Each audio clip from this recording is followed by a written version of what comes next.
guess most of you would know that we are kind of in the midst of that time of the year where the exams are just around the corner. And as a parent, I can certainly identify with the stress and the anxiety, mainly because it's not within my control, right? And so tonight's talk, we will have a couple come in to share, parents to come in to share about how they manage this stress amongst themselves and with their children as well. But let me talk about a little bit about FES, Family Enrichment Society. So on behalf of FES, we'd like to welcome you. We are a bunch of parents. We are also a bunch of volunteers, which is why you have me here, a non-professional MC, introducer, blah, blah, blah, right? And we are recruiting. We need volunteers who can do this job better than me. So if you feel called, please, drop us a line, let us know. Always looking for help. But we are, FES is made up of parents who are concerned about the life of families today, right? And there's a vision for building strong lasting families. And we do this through talks, education programs, so on and so forth. So do visit our website, right? So fes.org.sg or Facebook page. There's more information there about FES and the programs we run. Some of you would have returned from last season's Dads Matter, so we welcome you back.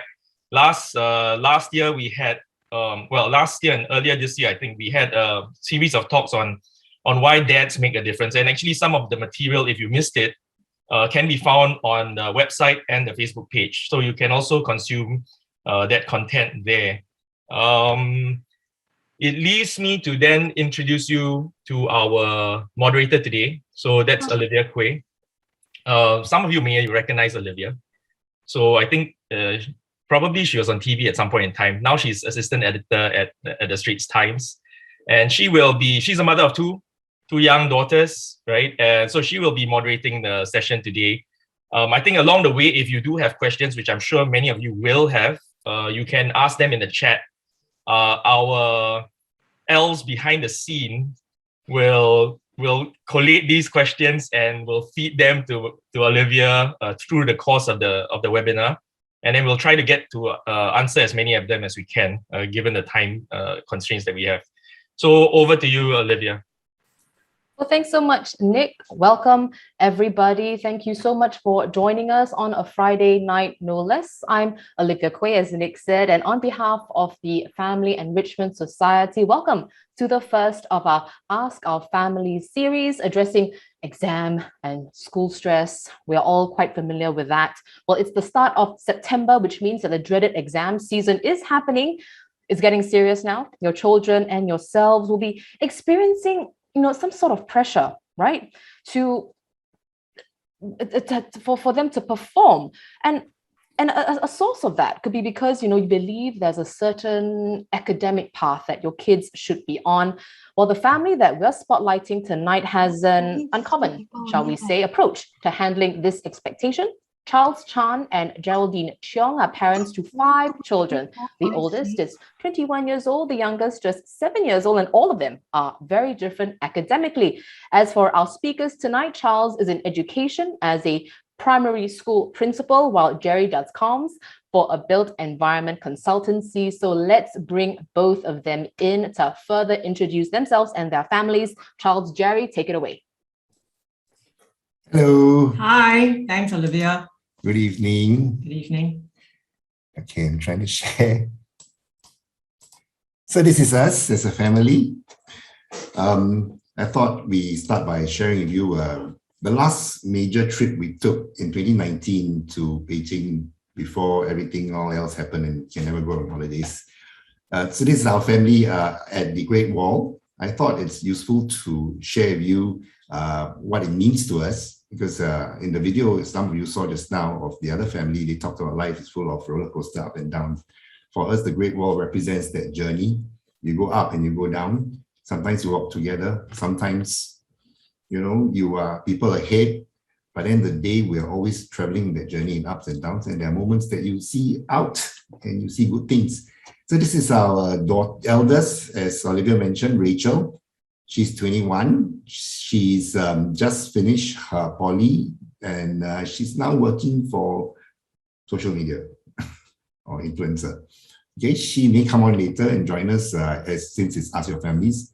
And Rachel was she went to the normal academic stream in secondary school. So that's one of the academic streams that we talk about.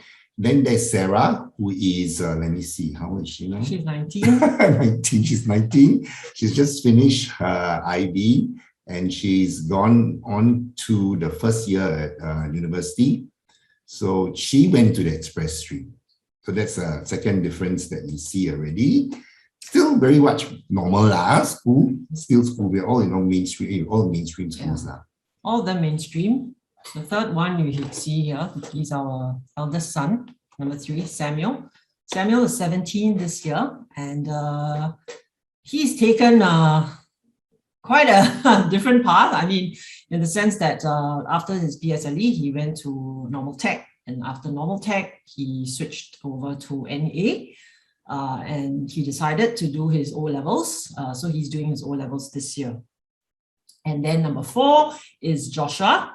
The one standing next to me. He's 14 this year in Express.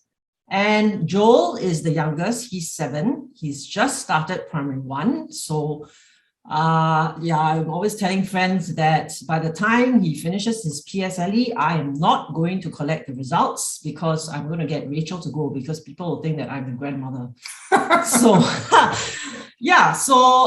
all of them in mainstream actually. So educational paths. Yep. Yeah. I'm going to stop sharing. Back to you.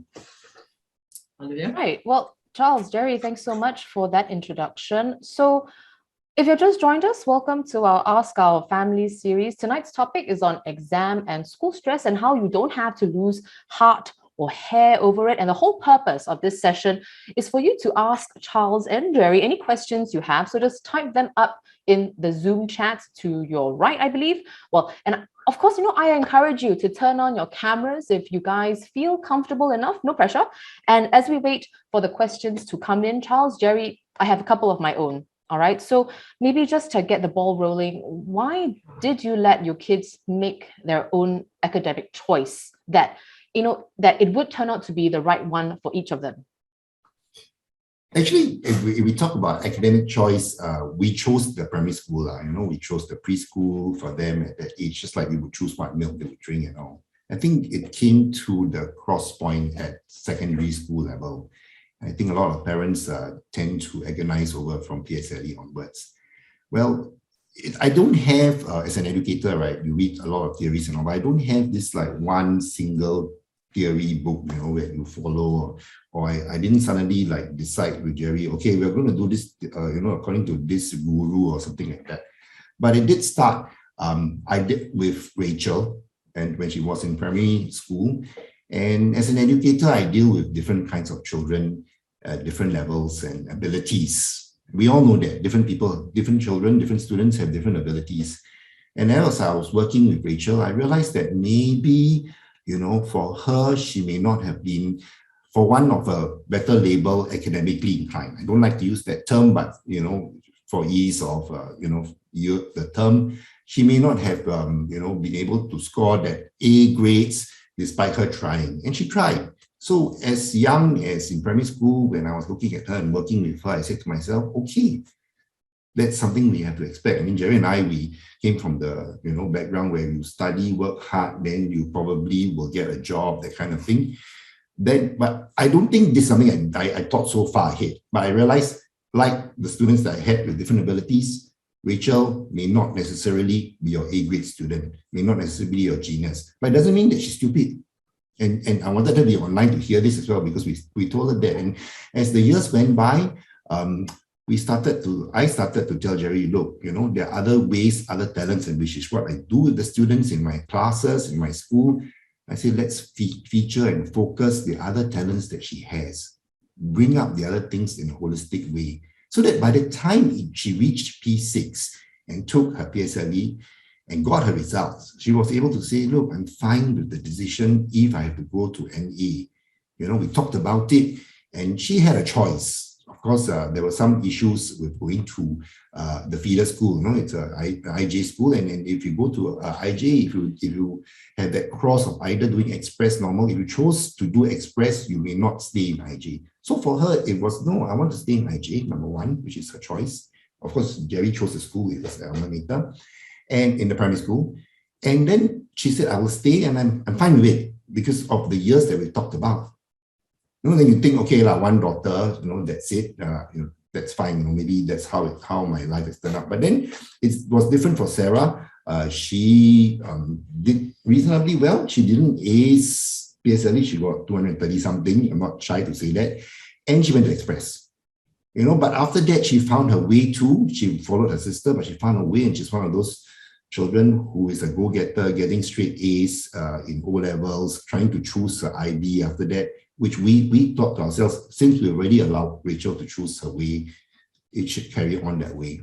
And same thing, it went on. Yeah. I mean, of course, it wasn't like smooth sailing the way he talks about it. I mean, of course, Rachel being the eldest, it was agonizing for me because, like he said, we came from that generation. You study, you put in the effort, you get the results, and then you move on, right? But raising Rachel in those younger years really, I guess, gave me that opportunity to look at things from a very different perspective. And I realized that, with some reading up and talking to people, that really the grades are not everything. It was difficult, to accept that. It was difficult at first, but I guess when I started to see that, Rachel had other talents, right? Leadership qualities. And I guess, for Charles, I mean, he kept asking me, what is the worst that could happen, right? And I began to think, yeah, really, actually, what is the worst that could happen?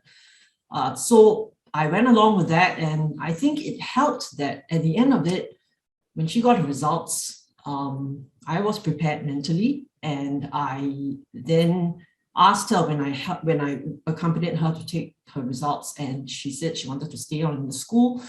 I was very at peace, and I think because she saw that, right, it helped her to make the decision. It was a very quick decision. Then you went on to Sammy. So, and because of the experience with Rachel, and then with Sarah, and then when it came to Samuel, on number 3, Samuel, I guess being a boy, I don't know, maybe I'm gender stereotyping here, but with boys, it is really quite a challenge, right? Because somehow, that their focus is really not on, studying, at least for him, right? And at the end of the PSLE, his score basically gave him only the option of doing the NT, right? So he went on to do the NT.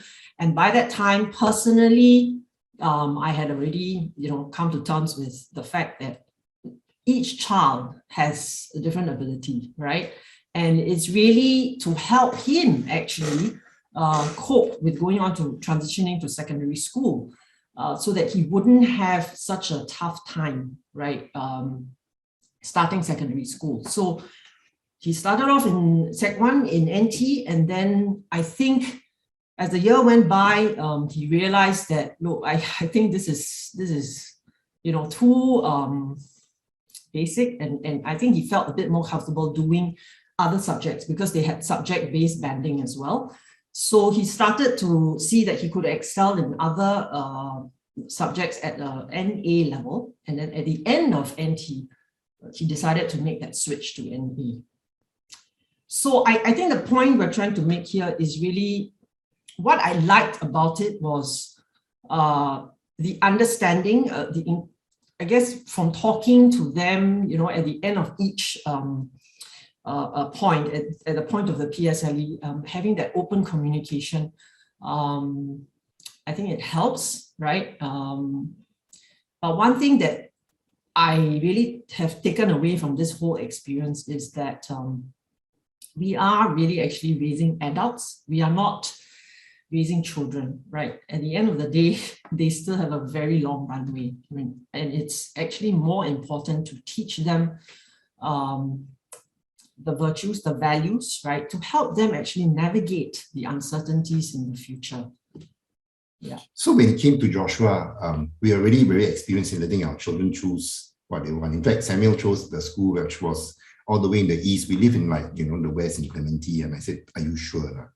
It's going to be 1 hour journey every day." And he's been doing that for 4.5 years already. So that's amazing. I said, "It's your choice. You want to do, go ahead." And then when it came to Joshua, he tried to go for DSA. So it's like, I felt, my goodness, my children are trying all the different pathways.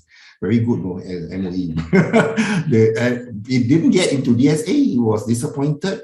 But, after that, he chose his own school as well. And I think we are quite kind of used to it already now.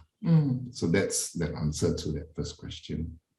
Right. Well, thanks, guys. So, I mean, fantastic experiences that you've shared so far. So, but in choosing schools, especially secondary schools, on the one hand, academic, like how the school does academically is one thing, but then also the student body itself, the friends that your kids end up making in whatever secondary school or primary school even, that they go to matters. And it's, and I am still friends with my secondary school friends. So it's relationships that carry on for some of us, the rest of your lives. So we have a participant, Dan Lai. He's asking, academic rigor of the better schools aside, one thing parents look at is also the social circle, as I mentioned, in terms of influence in their teenage years. So Charles and Gerry, what is your experience like so far? They have friends, and we get to know them when they talk about them. Yeah. Some of them come and see us. I think my level of openness extends to them talking about friends. We actually, as a family, we eat together daily.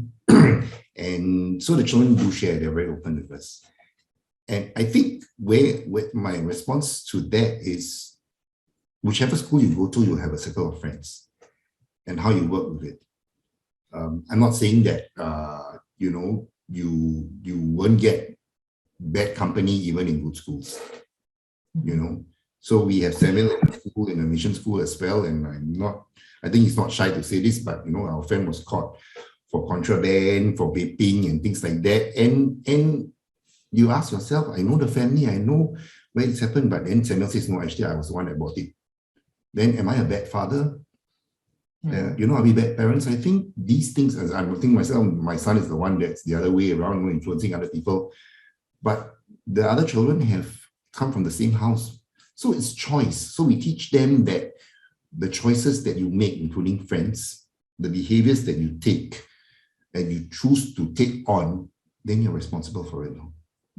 Yeah, I guess you will get friendships in every way. I mean, we go to the army, we meet a lot of people. It's what you make out of it, right?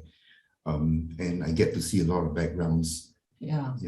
And I think really there is no one school which is perfect.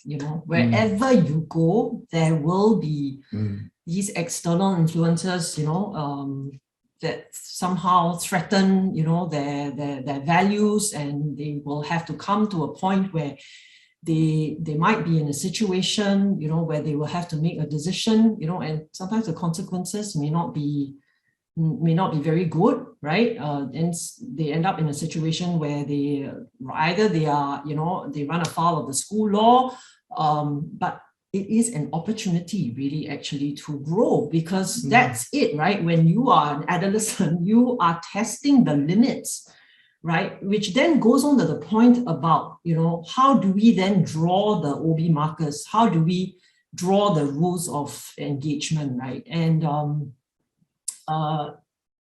for us, it's not so much about the don't do this and don't do that and don't do this.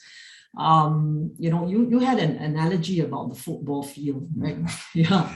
Well, it's like this, because people ask me, it starts from the family, and I think we need to help them realize, as Gerry talked about virtues, and having them to know that, you discern, these are friends, these are behaviors that I want to accept, peer pressure aside.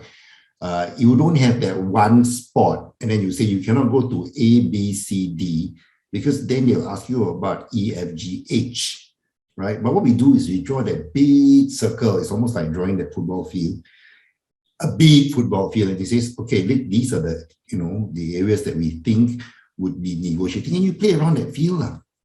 But we also don't want our children to be, in football, you don't want our children to be looking at the lines only, where the ball will go out. Then you're just going to be focused on whether you can go out of that line. Instead, we want them to be able to concentrate on that, going around that big field. And having that adventure of life, right? And sometimes they will make mistakes. They will. Yeah. And I think that's it, you see. They will choose friends. Sometimes Samuel might say, I think this friend may not have been such a good wing.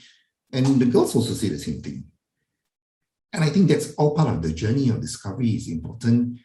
And to be able to say these are friends that I made, friends may not be so good, and we discover the strengths and areas that these friends need to grow, and then we build our circle. Yeah. Right. Well, I hope that answers the question. Maybe, Charles, you could give us a different perspective. As I mentioned earlier, you are a principal of a primary school. So in that capacity, have you noticed, or what have you observed in terms of, when it comes to friendships and like peer pressure and all of that?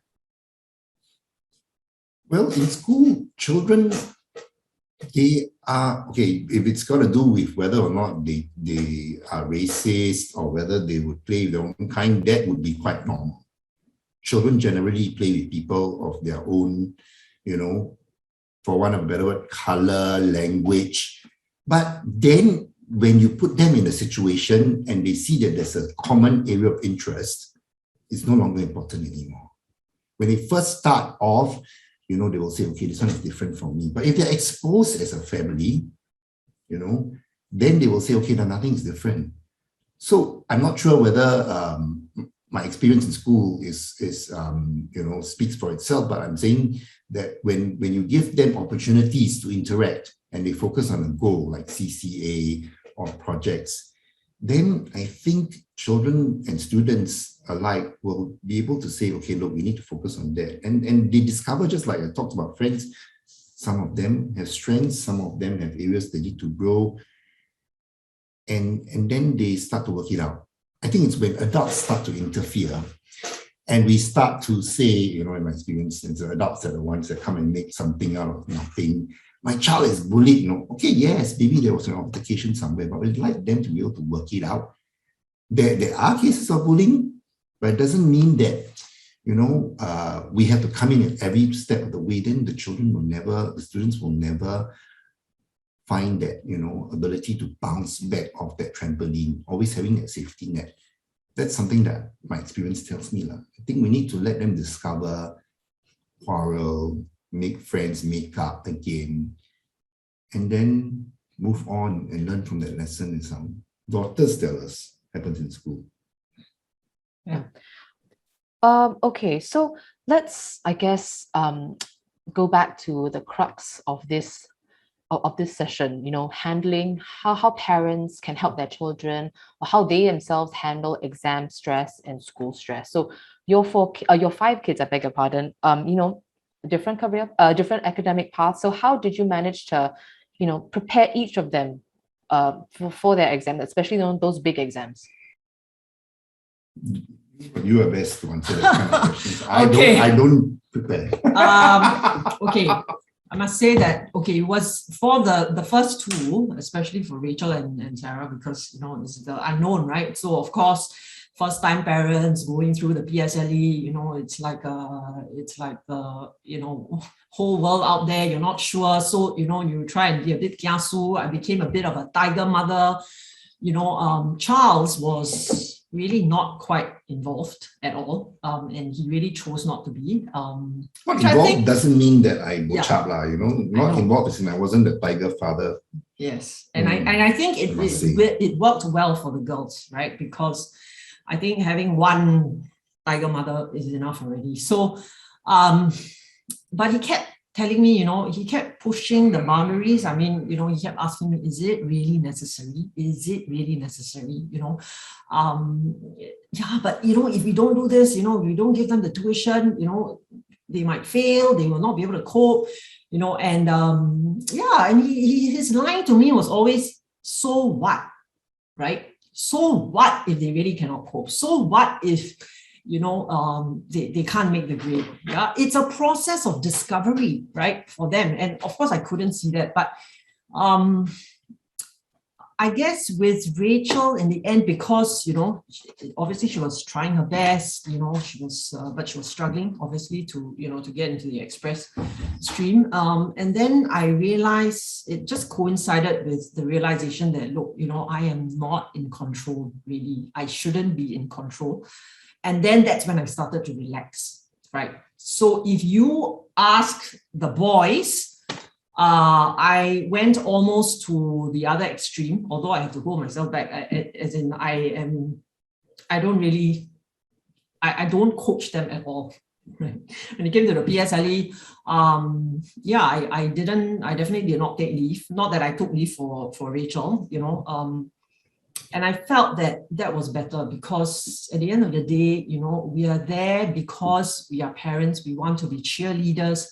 We are not there to really be breathing down their necks. We choose our battles. At the end of the day, it's an exam that they have to take on their own, right? It's not us. Our time is over. And if it's about, maybe chasing our dreams and living through our children, then we need to think about that. Are we really doing that? And that was a point when, I was thinking about it, and I realized that, maybe I am trying to live my dreams through my children. Whatever I couldn't attain, I was trying to live it out through them. And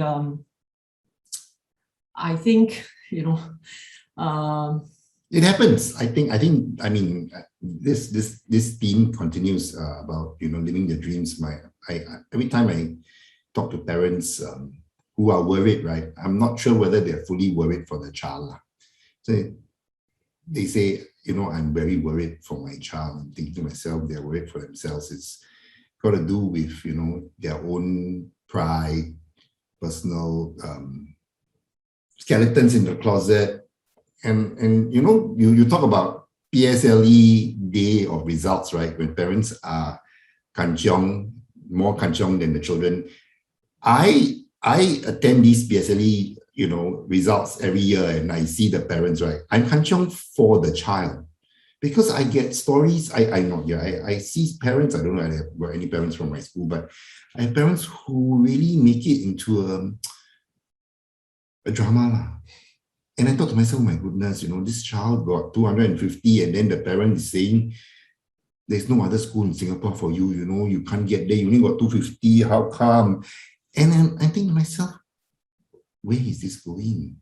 Who is it? The child did so well, but maybe not good enough for you lah.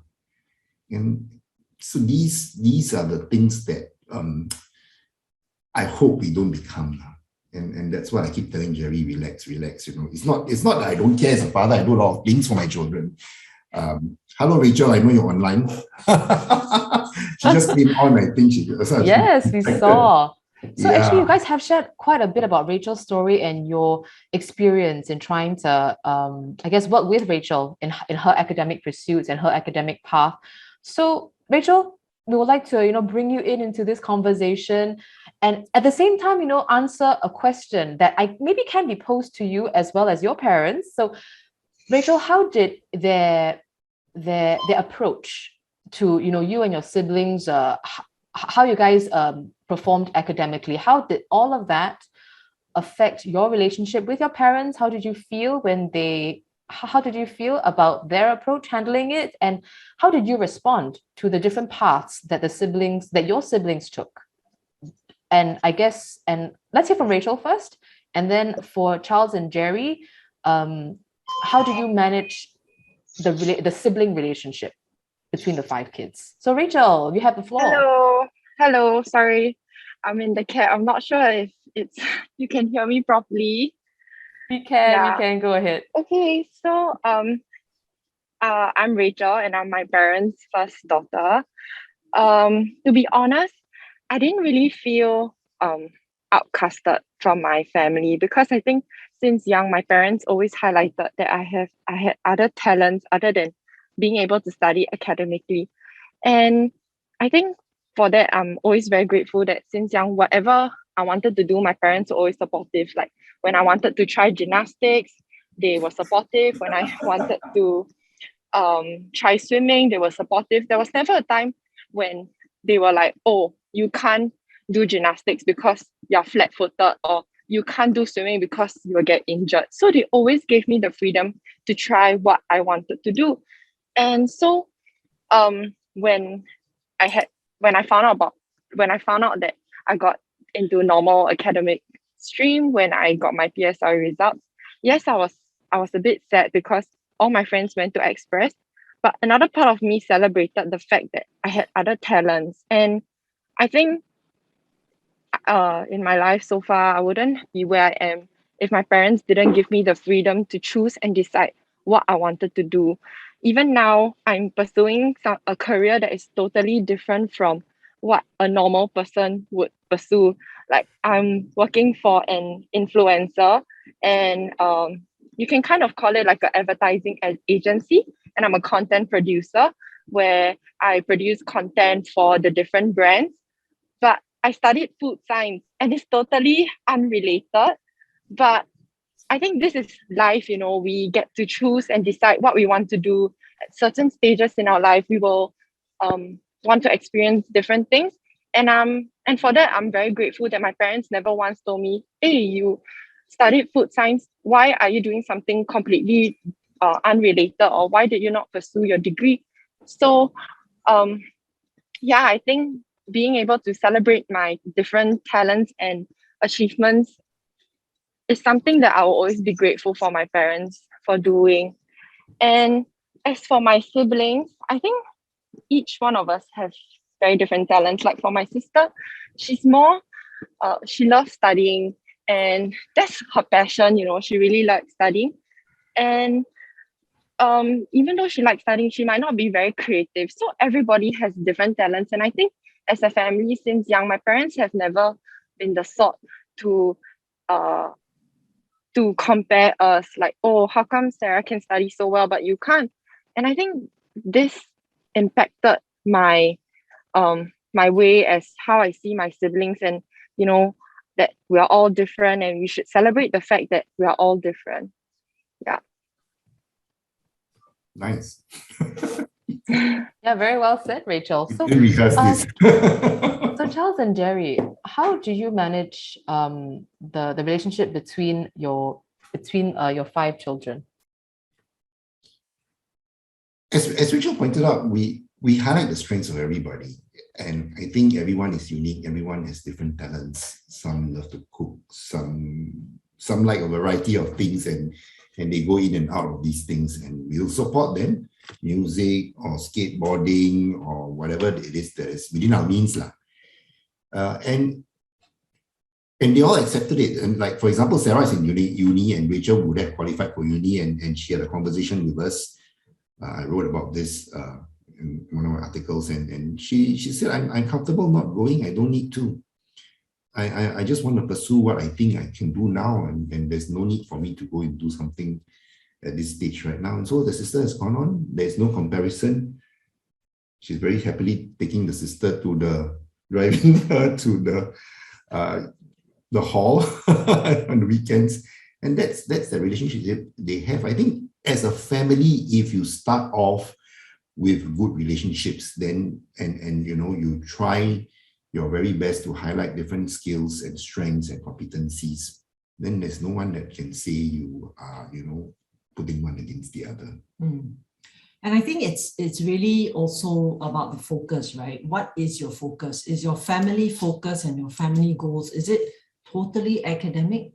If it is totally academic, then, obviously, I mean, you'll really only be talking about, who's got better grades and, But if it's really a really rich family life, right, that you try and build up, where everybody chips in, everybody has talents, whether it's in the kitchen, helping out, whether it's in cooking, whether it's in helping the younger ones, with their homework, then the family life becomes a lot richer, right? And you don't really have any basis for comparison, because the life is just, it's more than just schoolwork, right? Yeah. Right. Yeah. Well, Julia, I hope that answers your question. But if you have another one, just type it into the Zoom chat. So we have Dan picked up on something that you guys said earlier about, not being tiger parents. So maybe this concept, or, just this sort of way of thinking is easier said than done. So how do you respond to, this common refrain among Singaporean parents? We don't want to be a tiger mom or a tiger dad, but the Singapore system doesn't allow that. I think we have to check ourselves. Inevitably, Gerry was saying she had friends, or when she joined school, some of her children, some of the parents actually said, do you want to join a group chat and things like that, right? And she said, I don't want to be part of this, because the conversations became about, which enrichment center are you sending for and things like that. And she realized that that's not in. Yeah, I think we had to check ourselves. And I told her, if you want to go for tuition and enrichment, you will take them yourself. That was my way of telling her that I will not support you. And after some time, she realized this is going to be quite difficult. And then, that's when I think it naturally kind of like died. But I think we didn't have tiger parents as children. Yeah. And I think that helped, And because we knew that we didn't need our children to be us, we recognized there were certain skeletons in our own closet. You identify them yourself, and then you say, we will not be like this. We do not need them to be like us. Yeah. The example I always give is Gerry wanted them to play the piano. She bought a piano and she loves the piano, right? She plays it wonderfully. But, one of them just took it for a few weeks and then said, Mom, I'm not interested. Second one said, I love theory. That's Sarah, and then gave up. And no one else wants to play the piano except to once in a while pretend, touch a bit. Other than that, then we realize, if we want to force them, what will it do for us? Yeah. And that was a very good example. We stopped there. I think you just have to control yourself to do that. And I've seen many parents become tiger moms to the point that it's not just tiger moms and tiger dads. Yeah. I think it's also about the system, right? Yes, we do know that the Singapore system is quite rigorous, right? And I guess for a reason, right? They're really trying to help the children to be as knowledgeable and to build the level of skills. But my perspective is, do we really want to allow the system to control us? Right? I mean, if at the end of the day, yes, the system is supposed to help us, right? And help our children. And if our children, for whatever reason, right, they feel that, they can't cope, and they need to go to a level that is more comfortable for them, then there is that option. And that's actually the beauty of the Singapore system, because it has come to a point where there are really different pathways you can take. Right. And I take heart that it is trying to improve, as we go along. I mean, you just throw back, right, to the time that when we were in school, it was just one path, right? And if you don't go through that one path, or two, right? And right now, I think, I'm glad, right, that the MOE has realized, and the government has realized, that there are different pathways, right? And really to suit their pace of learning. And if they can't, if that pace, it doesn't suit them, then they do it at a lower level. Yeah, I mean, if we take things in perspective, at the end of the day, when we look, long term, right? If we talk about long term fundamentals, I mean, this whole thing about lifelong learning, it's really going to define the way our children have to go through the educational pathways, because learning is not going to stop, right? You'll be trapped right now. Yeah, you'll have the rigor of the system, right? Increasingly, you go into this whole debate about, man versus machines, right? Are the machines going to take over, human capital? it's this whole idea of learning, right? And always being open to learning new things. I think for me, I feel that that is really actually more important in sowing that seed of the thirst, right? To want to learn things, to challenge paradigms, to look at things, you know, in a different perspective. And it starts now, I think. Yeah. I want to say a bit more about Tiger Mums. I mean, we've heard a lot of stories on that. And in my experience of working with people like that, I want to use the word manage actually. Tiger parents, yeah, there will be some who will get by and say, you know, it's worked because I was so fierce. My children got to where I made them achieve what they had to achieve. And yes, you will get people who will do that at that extrinsic level. You know, you got your child to achieve it because you pushed them. But I've also seen many other stories on the other end where the children are miserable and they are in mental wellness issues, counseling, and some, which is why I agreed to do this talk. I'll tell you first, my mission is some of them actually realized too late when the child's at the bottom of the block. And it's real, I tell you first, from the experiences that I've seen or even gone through, that it's too late by that time. And so you know, if you want to talk about whether it's well, yeah, that chance will work by doing it that way. And then you have stories that show that, yes, I'm successful now, I'm a lawyer, but can I now do something else that is my own passion? And I've got children who did that. I don't think so they're listening, their parents are listening, but I've got children who did that and they said, you know, I've done what my father wants, and so that next thing I want to do a career in music. Yeah. Right.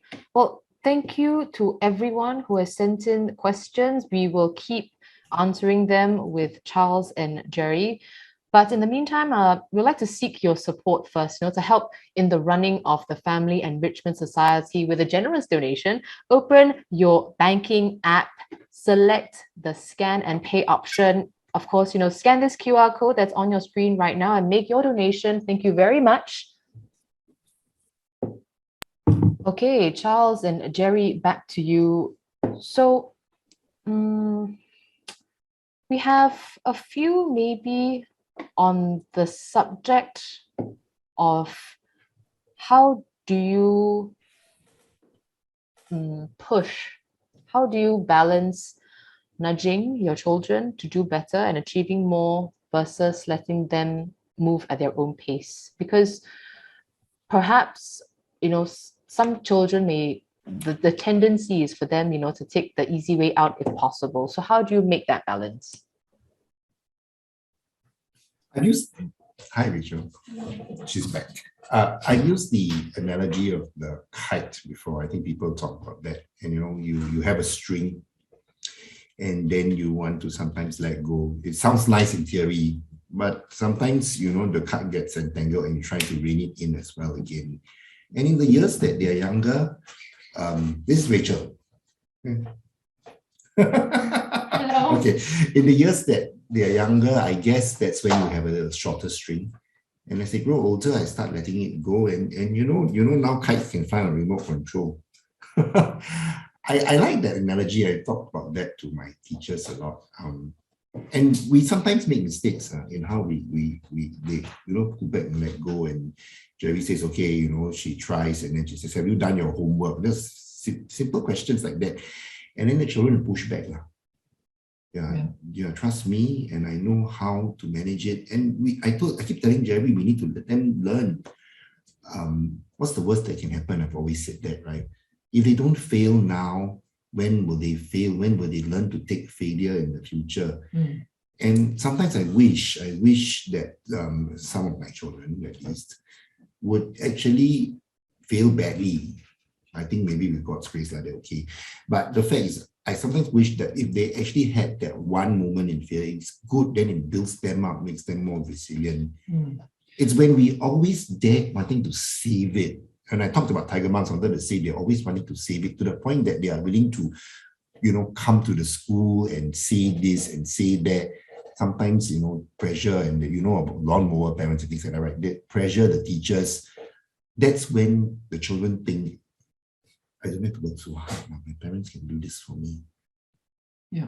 I think when the non-negotiables, I mean, let's talk about, we're talking about the football field, we're talking about playing the game, right? For us, we've decided that, at the very beginning, when they start, right, they do have to develop a work ethic in the sense that there are a few ground rules, right? Simple as the moment you come home, it's work before you play, right? Those are like very simple ground rules, right? And if you go beyond that, then you have to think, okay, because of that, what are the consequences? Okay, and if they don't do their homework, they go to school, they face the consequences, so be it, right? Am I going to interfere and say, hey, you haven't done your homework, this is going to happen to you. You're going to go to school and you're going to get scolded. No, I bite my tongue. I don't say anything because I think it's a lesson they need to learn. So that is the letting go, right? But if I see that this behavior, right, of wanting to play before they do their work carries on, then, it's time for a conversation, right? Why, do you do this, right? So it's really a process of communication all along. It's, this talking to them, working out with them, what are the OB markers, getting their understanding that, this is the football field, we don't go beyond this. And if you want to go beyond this, these are the consequences, right? And then, okay, if you want to then go and test the limits and you face the consequences, if something, does happen, then you come back to us and you talk to us again, right? And then we start again. Okay, so it's difficult for you to,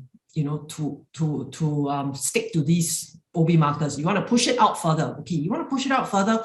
What are the consequences then? What is the scenario then, right? So at every point of the way, it's about communicating with them. And each child will have different boundaries, right? Because it's their personality, it's their ability, it's their temperance, how they react to a situation based on their personality. And then it's this constant,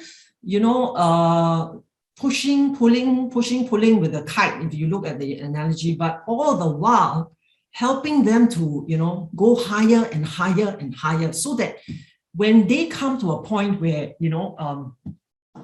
when they decide on something, they know why they are making this decision. I think that is really, for me, if my children can actually come to that point, then I think, okay, we have made progress. Right. But it's when they don't start thinking about why they do what they do and why they want to push the boundaries, then that's where we may have lost them, right? Because firstly, they don't understand why they are making these decisions. And I think it's very important. That's why we always believe in opening the communication channels. If there is an issue, right, and they are at odds with us, right? The teenagers, they obviously want to push the boundaries, right? But they have to then come back to us, right? When they face a problem, right? And then we try and work it out. Okay, if it's let's take social media, for instance. I mean, that is I must say honestly, I'm still trying to navigate, right? It's this also with Charles, how much time do we give them? How much time? When Rachel was having these issues with social media, my first thought was, ban it. Let's completely shut it out. Put in all these controls. Don't even allow her to go in there. But then he made me see that. Look, how long is this going to, take place? How long is this going to go for? We will have to get her to start thinking about, the consequences of being on social media for a long time. This was when she was younger. Yeah, when she was younger. Now she's really social media. Yeah, but these are the kind of issues that we will have to keep going back over and over again, because they will keep testing the boundaries. But yeah, I think I've made my point. I was going to say about the homework thing. As schools, I think parents will get teachers saying we seek your support in helping us. to, monitor your children's homework and all. But I once had a parent say, please, a teacher say to us, please ensure that your child completes his homework. And then I actually said, my note was, I will not ensure that he will do his homework. It is his job to do his homework. I can check, I can help to monitor. And if he doesn't do it, then it's your job to go and support him. And then at the PTM, the teacher came and told me, I think the teacher didn't know who I was, never mind, it's okay. I understand in your hands-off attitude, almost like saying I'm bochap. It's not that I bochap. I think that they need to take that responsibility. And if they didn't do the homework, then the teacher will have to work with them, which is what teachers do. I'm not saying that if you have parents, if you have teachers who tell you to ensure, don't go and use and quote me, but I really feel that, the school's role is to support the child. If they cannot cope with the homework, parents help us when they actually help to remind and all. But I don't think parents should be doing homework for the children or sitting down with the child and saying, okay, you must complete this. If they cannot do it, then they cannot do it. Right? That's what we always keep saying. Go back to your teachers. Yeah. Well, definitely, that's an important distinction to make, right? That you guys are rather advocating letting go versus you guys are not hands off. It doesn't sound like you guys are hands off at all. No. So yes. We have a great question from Serena. I'm going to paraphrase your question, Serena. My son does not seem to understand that everything needs effort. No matter how much my husband and I try to teach or encourage him, my son seems to prefer punishments, such as not having his screen time rather than doing a chapter of assessment. So, guys, what can Serena do? What's your advice for Serena to help her son understand that effort and some form of work, they need to be done for each one of us to grow?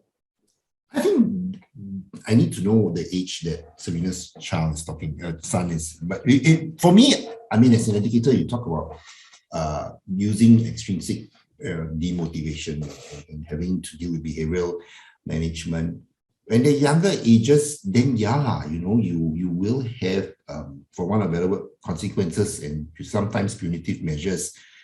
I'm not sure if we say Asian parents, all parents have that. Depends the level of your punitive measures. The restriction and all the, carrot and stick. I don't advocate caning, but I'm saying that the restriction of privileges when they are out of line would help them to learn. But I think there's also a certain amount of reasoning that comes with it. It sounds very theoretical, but basically, if they are in the younger ages, then I think that the kite, as I pointed out, will have a shorter string. And then you right. reel it in and you let, that's when the wind is trying to catch the wind. If you float a kite, you have that shorter string and you pull it back. You yank it sometimes even to let it fly higher. So that helps. And then when they start growing older, and I have been in secondary schools as an educator before I came to the primary school as a school leader, I tell the parents, let go. You need to let go in secondary school. You need to give them that space. Sometimes the rope that you give, not the string, is you need to give them that rope to hang themselves. But it's very difficult to do that as a parent. You think, I want to save it. I don't want to let the kite go fly. My child going away. But I think we do need to have that. So in answer to Serena, if your child is younger and you need to have certain effect to do that, yes, but you need to explain. And I think at some point of time, the effort, if we need to find out why. So Charles, Serena's son is 10 years old. Sorry to interrupt. Yeah, he's 10 years old. So how would you... 10 years old is already, you cannot just always... you cannot use punitive measures all the way. And I think you need to explain. And at some point of time, we must ask ourselves, why are they not putting the effort? Because sometimes lack of effort is not because it's a very convenient excuse that they maybe cannot do it. And every parent likes to think that way, that actually they can, in Chinese they say, 可以啦, 可以啦, but actually it's not. Maybe because they put in so much effort and they yield so little gain. And when we talk to children, you realize that my mother wants me to get that, Olympiad, but I don't think I can get there. And I'm so much pressure. And my mother says I'm lazy. that's when they break down. So sometimes, I'm not saying that, your child is not competent or not, but I think we do need to find out why, talk more to the educators, to the people that teach your child. And at the end of the day, be prepared to say the effort is yours. So, and if you don't put in the effort, then you have to see some results. What's the worst that can happen? That's what happened to Samuel, right? Yeah. For his PSLE. Yeah, he said, Papa, I would like to confess to you. And this is after 5 years after that, like when he was in Sec 4. I really didn't know anything for my PSLE. And we're going, yeah, we knew that. Yeah. But did you want to save him at PSLE? Would you have wanted to have a child to, I don't think I wanted that angst. No, I told Gerry, and I think because with Rachel's experience, she knew that she had to let go. Yeah, so speaking of Rachel, is she still in the room? I saw her also. Oh, okay, Rachel, hello. So I don't know whether you can remember how you felt, shall we say, 10 years ago, 12 years ago, on how do you manage, what was the best sort of incentive for you, or like the most effective way of punishments in order to get you, to do your homework or like do well in your exams? Okay, to be honest, I think I'm very lucky because the people that I was surrounded with were all very kanchiong and kiasu. So I felt like, oh shit, if I don't study, then I'll be the last one out. And I think because I'm in a very big family, right, I suffer from FOMO, which is fear of missing out. So I always feel like I cannot miss out and I have to be on track. But I think also, it was more of like I had since young, I don't know why, but I always had this, I always had goals in my life that I needed to meet. So that kind of motivated me to do well. I think this also came because like I see how my parents make plans and goals, and I also wanted to be like that. So I think from young, it was because of my goals and my plans that motivated me to want to study. Yeah. Right, thank you so much. So maybe Serena, help your 10-year-old boy set some goals or try a different approach. Anything else you guys want to add on how Serena can possibly motivate her son? I wanted to say that, what works for us may not necessarily work for everybody. Yes. And I think that's a point that when parents ask me as an educator, or even as a parent, as a friend, right? How do you manage to do it for your children? You have 5, how do you do it? And I'm thinking to myself, even if you have 5 children, you will not be the same mold. This thing about doing homework before, do everything else. I used to come back home and read the newspapers first. And my mother used to scold me, and I think I wrote about this as well. Why so kepo about what's going on in the world, And then I told her, Mom, there's a certain sensational case, and okay, let's read it together. But that's a different story altogether. I didn't do my homework until I read the papers first, and then settled down. So it's really that rhythm, what you want, and every child may be different. Some will need to work late in the night, which is what happens with some of our children.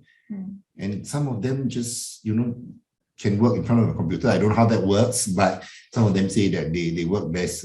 Gerry doesn't believe in that, but people multitask nowadays. I see some people doing Zoom and then and Shopee on the other end. I don't know what, but it happens, right? You're not going to judge people because the results come out from their work performance. Yeah. But where I'm coming from with Serena and many other parents was asking, there's no one true way. Whatever we're sharing with you here is all in all humility. What has worked for us, some things didn't work. We're just blessed that somehow it's worked out. Yeah. And along the way, there will be things that we'll probably need to relook at the kite that we're having and to renegotiate, just like, the fishing line. Yeah. And see what's there. And actually, one thing that, Charles pointed out to me also is, which child sets out to fail? No one sets out to fail. No child wants to fail. They all want to make the effort, really, right? So it's again going back to the issue, right? Maybe to speak to your child and ask your child, what are you, what are the challenges to your, wanting to study? And the child may just open up to you and tell you very honestly. And the thing is, we then need to be a bit open, right, to accept the truth, right? Yeah. Right, good I point. think that's the So- thing, right? The communication, right? They give us their feedback. The children give us their feedback, and then we try and take it on board. You know, sometimes, yeah, we are not perfect parents, right? And we are really still trying, right, our best. And I think what's most important is they understand that we come from a position of love, right? We love our children, right? And we want to help them. But tiger mothers will say that also. They love them, and that's why they want what's best for them. But just my point is that, you know, we have to examine really what is it that is good for the child. We think that that's what we think is good for the child, which is what we want for ourselves. Yeah. I'm having our own webinar here. Gerry, you mentioned, you know, a fantastic point that is important for all of us to remember, that no child seeks out to fail, right? Agreed. So on that note, how do you guys view failure, and how do you handle a situation when, you know, one of your children comes back with, you know, a less than fantastic report card, for example? I'm a bit distracted looking at my phone because my son is asking me, can he join? He would be the best person to explain that. If he comes, Samuel, are you on? He's somewhere out of Yeah, Friday night, yeah. he also goes out. Yeah, I'm here. Oh, Maybe a is family affair did you hear today. the question, Samuel? Not fully. Okay, maybe Olivia, you want to repeat? Right. Samuel's number 3. So Samuel, I was just asking whether how maybe you can share a little bit more how you view failure, or like how do you think your parents view failure in And then the you had instance this that question, maybe yeah. when you come home, or when any of your siblings come home with, you know, like a C la, D la, F la in your report card? How will I like react? Like what, like the first thing that like that I'm like worried about when I get my report card is like whether I feel like I did well. It's not really about my parents being scared, because I know that like they will always ask me one question is, do you work hard? And if like the answer is no, then I will be like, okay, yes, this is my fault. And my parents, the way they view failure is that you can always try again. So I never really worry about them judging me. Like I remember the first time I got my report card in primary 1, I wasn't really scared. I was actually very scared, sorry. I was actually quite scared because I thought they were going to like say like, oh, you didn't do well. And my dad was like, it's okay. Like you can always try again. And it's not the end of the world. And I'm still trying. Like, and I honestly, it's not, I'm saying before I become a parent, I'm going to say that I don't think it's going to be easy for me to handle my kids' failure, but I think I can do a lot to motivate them, like to work harder. Yes. Nice one, Samuel. Thank you very much. So I don't know where you are, Gerry. but he's out there somewhere. He told us he's out there, but that's the boundaries, you know what I mean? I think I can reiterate Samuel's point about you can always try again, because like I said before, like life is a lifelong journey. I mean, even if you don't fail in school, when you grow up and when you're working and when your child starts working, there will always be failure. So if you're going to see your child's failure as something negative, when he or she grows up, she fails, maybe like she doesn't get the job that she wants, or she doesn't do well as according to what the boss expects, then he or she is going to always view failure as like, you know, you can never try again. But if you look at a point, if you let your child see it as a you can always try again, I think this is a very good like learning habit for your child to take on. So even now, right, when I'm like now I'm working and I make mistakes. I mean, we are all human, we all make mistakes. We know that, you know, you can always try again, and this is life, you know, we are not perfect, and we can always try again. Your boss is watching, is it? And how, Rachel or Samuel, how do you guys, let's say, you know, if you don't think academia or studies is your strongest point, you're not particularly strong at it, how do you feel that, how confident are you in that, you know, you have other talents, you have other, like, you know, God-given talents? Rachel, you want to answer this? Because I think I got an answer. Sorry? You want to answer this? Okay, so like for me, I mean, I even joke with people. I say, "Oh, I'm very dumb," you know, like, and I'm confident about it because I'm like, I think one thing about my parents is that they always celebrate all our achievements. So like when my sister did well, we went out to celebrate, or when I got my job, then they celebrated. So I feel like I'm very confident in whatever I achieve in life. And you know, I know that, for example, I don't even have a degree, but I landed myself, I would say, a good job in according to how I view things. And I think I'm contented with that. Like, you know, I don't have to study well, or I mean, I don't have to be the best at my studies, but in terms of like creative aspect, I'm good in that. And I think that you can never, if the whole population is good in studies, it will be a very boring world, because we won't be able to celebrate like creatives or people who are good at, like, you know, other talents like accounting, or, you know, like being a doctor. So it really, like, I think if all of us have different talents, that's good. And I mean, I think my parents always emphasize on the fact that even if we can't study well, we have different talents. Like, we are kind to people, or we can draw well, or, you know, we can cook well. And I think this is something that, you know, it's much more, what's the word? Fulfilling. Yeah, fulfilling as compared to you can study. Because when you grow up and you're working, even if you can study like so well, but you have no other skills, then like what's the point? I mean, that's how I see it. And so I'll always be proud and confident about my talents. Yeah. But it doesn't mean they didn't study well, you got a diploma, no, which is a good thing as well. Yeah. Yes. Yeah, far from dumb. Yeah. Okay. Samuel, would you like to say anything? I think, like, how confident I am. Sorry again, the question. In your skills, their other skills. Oh, I know that my parents always support me in like what, especially like even they know that I'm going to like fall out of it after a few months. They'll still support me. Like my dad, like he will still buy me like he bought my first skateboard. And then he always like told me that like it's okay to like not be good at studies, but that you can always be like good at other things. And so they support me through like, they always like, I remember when I sprained my wrist and then he brought me to the doctor because I was trying to do a trick. I sprained my wrist. Yeah.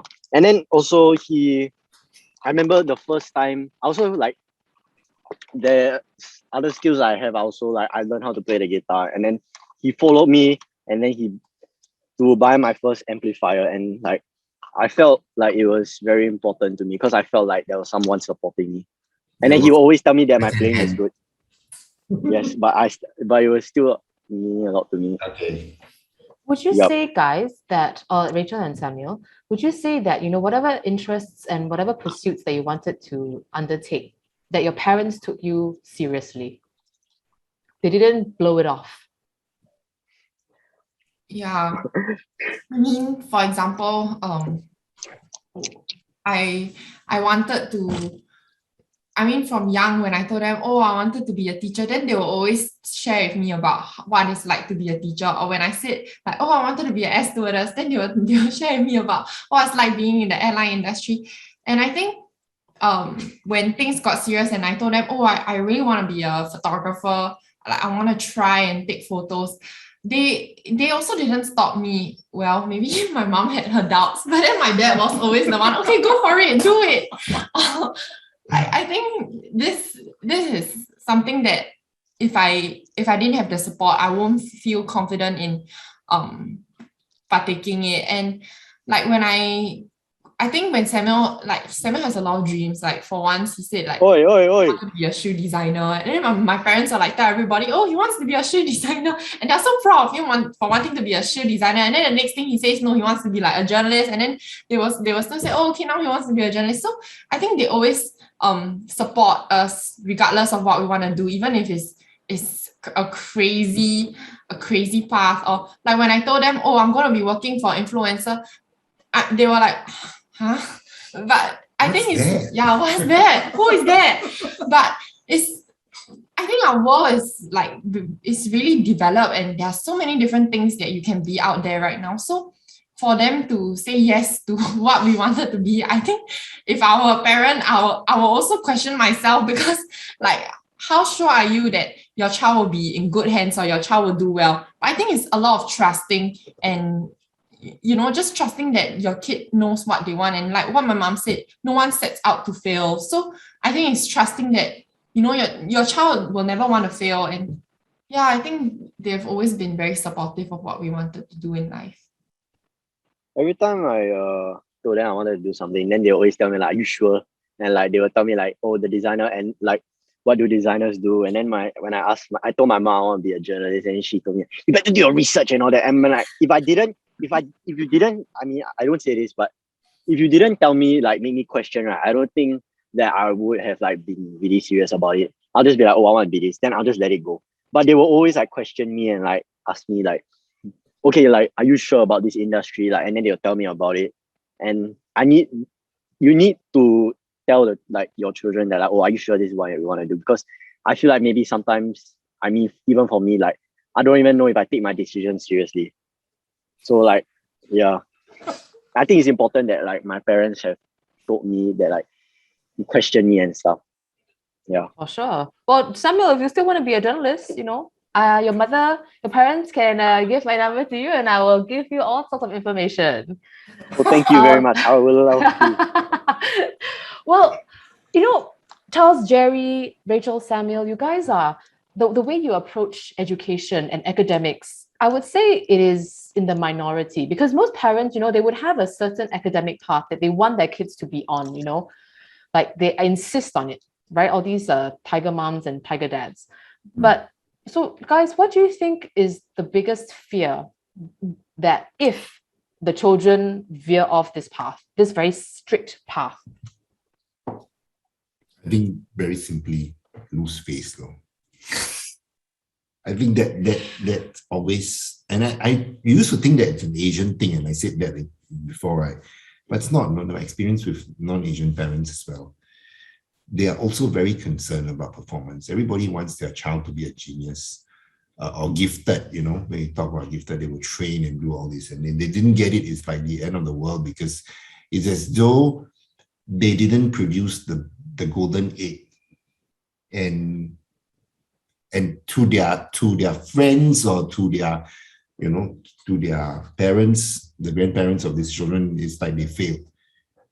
I guess we need to move away from there. It doesn't mean that our children reflect us. We have 5 children and 5 of them have different outcomes. It doesn't mean that we failed. We try our best. They live in the same roof.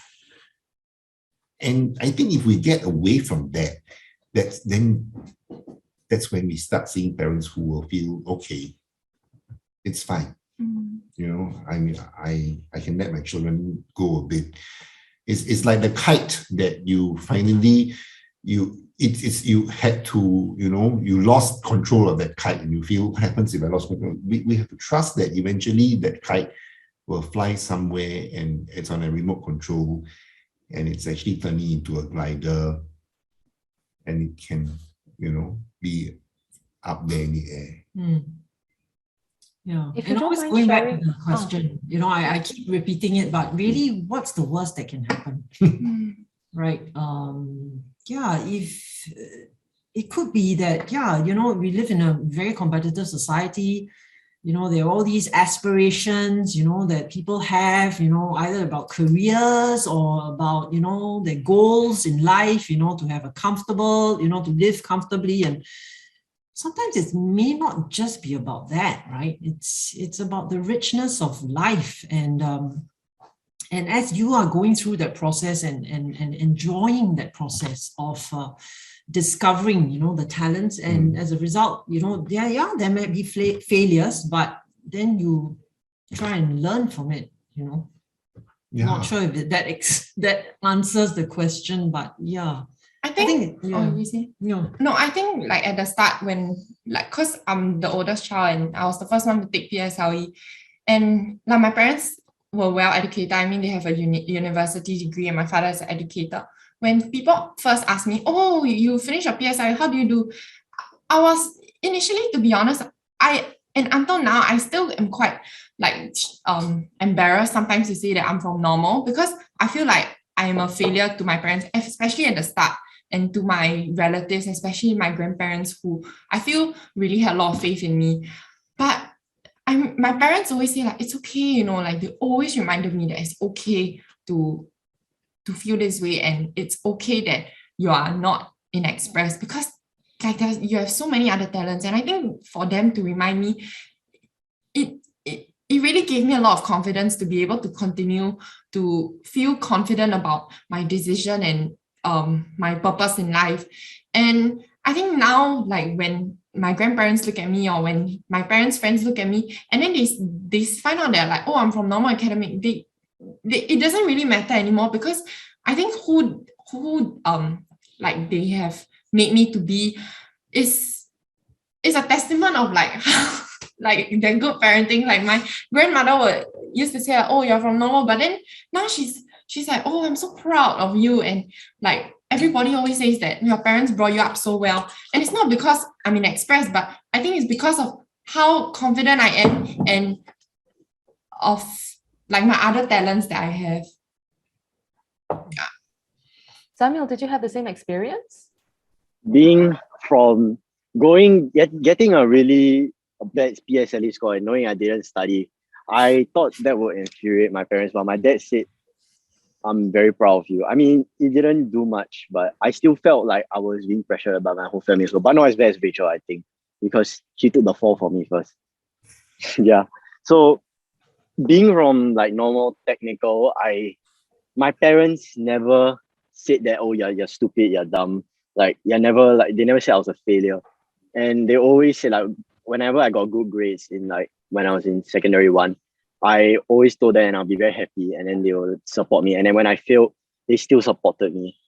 And like to have that, I think if like my mom was really a tiger mom, I think I wouldn't have gone to normal academic, and I wouldn't have worked so hard, because my parents really were there when like it was in my darkest like moments of my life. Yeah. And yeah, that's it. Thank you, Samuel. So guys, I'm afraid we only just have time for a final question. So it's quite clear the approach and how you guys have raised your 5 children. It's fantastic. I think you guys can see the chats, right, from the messages in the chat room, and how admirable it all is. But I guess you are advocating. You guys are supporting, relatively supportive, and this is one message. How do you deal with other messages that your kids may get from their friends, parents, from their relatives, from their grandparents, as we know Rachel may have shared earlier, and from their teachers also, whom they see, who are the closest people to them in the academic field. So a question that we have is, do children take a lot of their teachers' feedback into account when choosing the academic paths? And if it's different from yours, and how do you manage that? I think teachers do have a lot of influence on their students, and it's important that we help our children as parents to balance that out, because we do want them to make informed decisions. And if you talk about education pathways and knowledge of schools and knowledge of the child, the teacher, I mean, as an educator, would know a lot about the child to be able to advise even. Even some of my students, even after they leave school, they talk to me, asking me about not just about pathways of education, but their future spouses and work and all. But I also think that it shouldn't be the only thing. And this is where family comes in. If the family is strong in the support and you have been there for the child, and you've been, like Samuel says, he wants to do journalism, and Gerry says, are you sure? And you ask all this barrage of questions, then the siblings will go in, and we have that open communication. And sometimes, sniggering, are you sure? That kind of thing.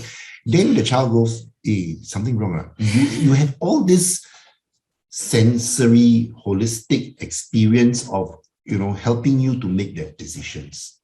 I think finally in life, we want people to make decisions which are informed. Whether it's the right one, we never know, because at this stage, we make this decision, we do one thing, and then after that, COVID comes and then the decision changes, right? So we need to be flexible. So I think teachers do have a part to play, but parents shouldn't relegate the responsibility. And we do have that role. It's just that we shouldn't take over as well.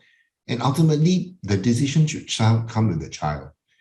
And if they're choosing their secondary schools, yes, parents can say, okay, don't forget, this is going to be near our house, right, Samuel?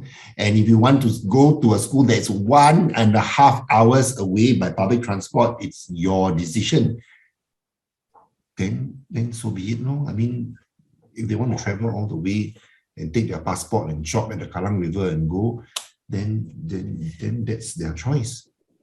What's the worst that can happen, right? Yeah. I don't know how to answer that question. Yeah, and I think, Olivia, you also mentioned about the reactions from people and how we handle the reactions, right? And yeah, I guess also the mixed messages that, especially that's contrarian to what you guys push out to your children. I won't say it's easy, right? We all face a lot of pressure, right? Well-meaning relatives and friends. I mean, they want the best for our children. They care for them. So they feel that this is the way they should go. But I guess it's a matter of then being quite firm and quite resolute, right, in trying to convey your point of view, right, staying firm in that decision that this is the way we want to raise our children. Yeah, but we do listen to people. It's just whether you take it into account that you want to feel bad about it. People do give us advice as well. We may be wrong, so the same way that there are tiger moms out there who feel that they're the right thing. We do need to listen to people and say, hey, hang on, maybe our perspective, we're signing too many enrichment classes in the weekend, that kind of thing. People are saying, then if you're resolute, then you're not listening to feedback. It's just that you have to ignore that, you feel people, when we talked about Rachel at one point of time, people just think, no wonder you have this approach because, your child not academically inclined. But then we try to remind them that, my Sarah is straight A, I don't want to show off, but then, she coconut tree, that kind of thing. It's not because we cannot make it, no, that kind. But we do have to then take it among ourselves and say, these people think whatever they want. We're happy. And Joel needs to go to bed soon. Speaking of, I know, Gerry, Charles, I know you guys, you have said before that you all turn into pumpkins after like 10:30, and very aptly, you guys are in orange today. I get it. She made me wear this again. I get it. Okay. But actually, I guess maybe to end off, so many things have been discussed today. In a nutshell, what is your advice to parents, especially stressed out parents who are like at the end of their rope and they have tried everything, and let's say, so in a general sense, what's your advice to these parents who are stressed out on how they can manage, on how they can try to help their kids succeed? And that's a general sense. Into, I guess, a more specific sense, for children who are about to sit for the big exams next month, right? But knowing that, they may not be academically strong, how would you advise these parents on how to deal with all of that? I think it's easier said than done to say let go and chill. I think that would be an easy said thing. But I guess for me, there's always the hope to tell parents that if it doesn't turn out the way you wanted it, and if your child didn't work as hard as possible, then, as Gerry said, what's the worst that can happen, right? There's always the next year. if they have to repeat, which some students do, then they repeat. If they don't repeat, then they go on to secondary one, and the pathways go. Gerry was talking about the education system, wasn't me? I cannot comment. But there's the pathways, if I speak on it from a neutral way, there are pathways in secondary school. And this will be explained that they can go on, it's not as though Singapore doesn't have that system where not many people fail in the end, the PSLE. It's just a moving on, and then where can you go and where can you try, where can you filter in? It's like the game that you play, when you don't make it, you level up, you try again, and you can level up eventually. There will be these things. So I wouldn't quite make it so simple and trivial, because the education line to say chill, don't worry, cannot lah, you're worried, it is important, but it's not the be all and end all. And life goes on, right? You had your child because you love your child. It's beyond PSLE, still got hair.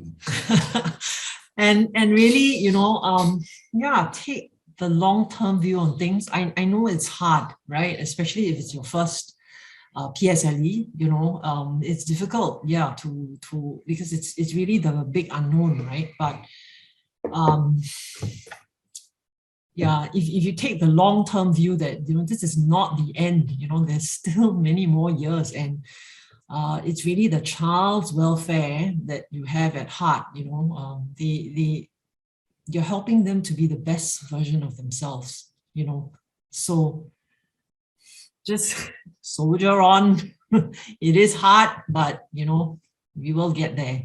And even if the child says, I'm going to go to the normal stream, I'm just anticipating this. My parents asked me this.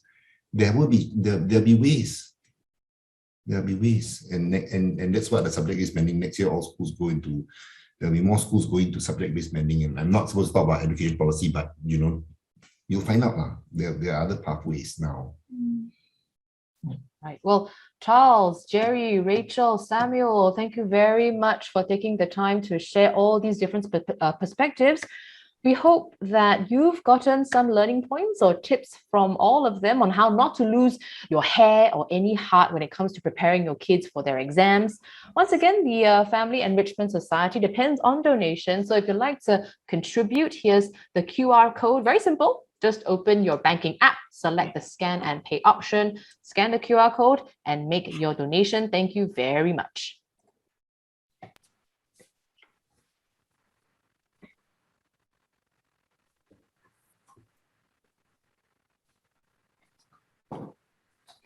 And of course, you can look forward to our next Ask Our Family series, and that's a two-parter on mental health, an issue, as we all know, it's been brought to the fore quite recently. Both sessions are with psychologist and father of two, Nicholas Gabriel Lim. Part 1 is on October the 8th on managing mental health and stress. You can sign up for that. On behalf of the Family Enrichment Society, thank you very much for joining us tonight. Have a great weekend. Of course, all the best to your kids in their exams.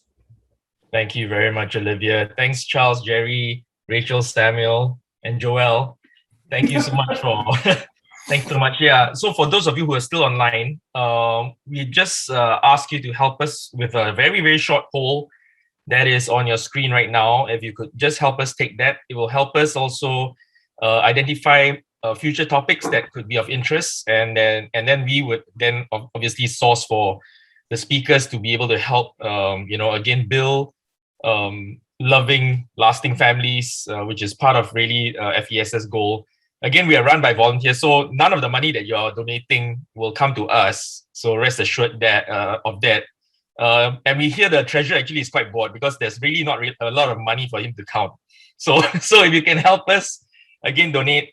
This goes into the programs that FES runs, these talks. If you go to the FES website, you will see the family-oriented programs that are run by FES. And these help a lot in terms of helping families, develop. And, in today's age and society, there's so many difficulties that families have to go through, whether it be the parents, whether it be the children. And these programs go a long way towards helping that. Yeah. So we thank you again for spending the evening with us. Look forward to the next talk. For those of you who are already on our mailing list, we will remind you about the talk, and you can register on it there. But it will be on the 8th of October, which is also a Friday night. Nicholas, so father of 3, sorry, not 2. So he will be helping us talk about, raising kids sane and safe, right? So part 1 is around how to keep your kids sane, how to keep yourself sane. So around mental health. And then on the safe part, it will be around gaming, which the talk will happen in November, just in time for the holidays, because we know also that most of the kids you will be spending, now that, well, by the time November comes around, most of the exams will be over. You will be talking. Well, talking is nice. You probably be shouting at your children about getting off the computer. We will talk about gaming, right? And how to understand that, how to manage that. And Nick Lim will be able to help us with that as well. So once again, we thank you for your time this evening. If you have finished the poll, thank you very much, and we will see you soon. Thank you.